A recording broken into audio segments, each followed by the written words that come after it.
had written down a couple of notes and I threw my main script away and I just said, I know what you're gonna do. I know these are hard budget times and this is a struggle for you. I know you got some hard choices. You're gonna cut us, I can see that. But no matter what, somebody is gonna get better today. Somebody is gonna sit in a church basement or sit knee to knee with someone else in recovery and get it. Someone's getting recovery today, no matter what you do. I just need you to know that it's out there, that we're out there.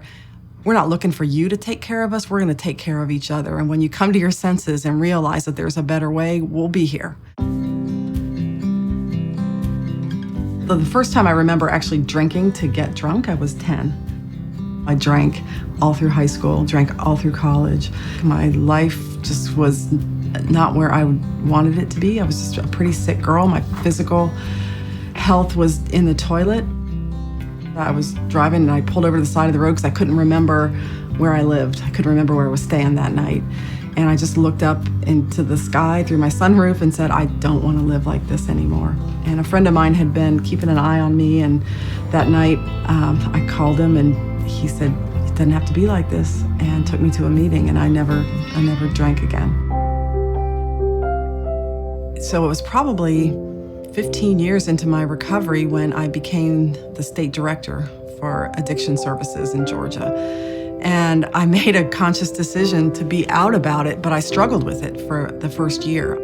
Here I was in charge of all this funding for substance abuse prevention and treatment in the state, and I wasn't sure if I could come out about it. I didn't know what that meant. I just told people I didn't drink. I actually developed a story that I am allergic to alcohol. And I used to make it funny and say, yeah, when I drink, I wake up in handcuffs. But then I found Faces and Voices of Recovery. I found some of the workings of Bill White and started reading about that and seeing that there is this recovery movement that's starting in this country that's really exciting.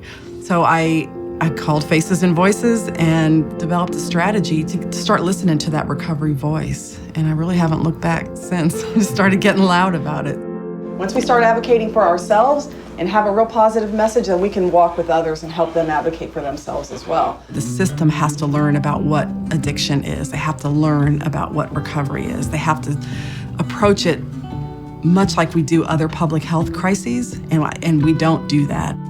The whole system was built on crisis services. We had short-term crisis, mobile crisis, long-term crisis, social crisis. We had all kinds of crisis beds and services, but nothing that supported recovery. The ask is for hope. I need some money to fund this hope. I need more, we need funding to help more people and to create opportunities for people to get well.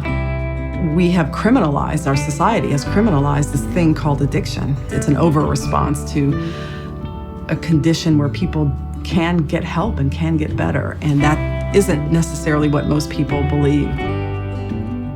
We need to not only look at the people who are doing the behavior, but looking at those official responses to the behavior, because that's what really matters. It's when we start treating people with addiction like they have an illness or like they can get better, no matter what you think of it, that there is possibility and there is hope. I think that would make a huge difference.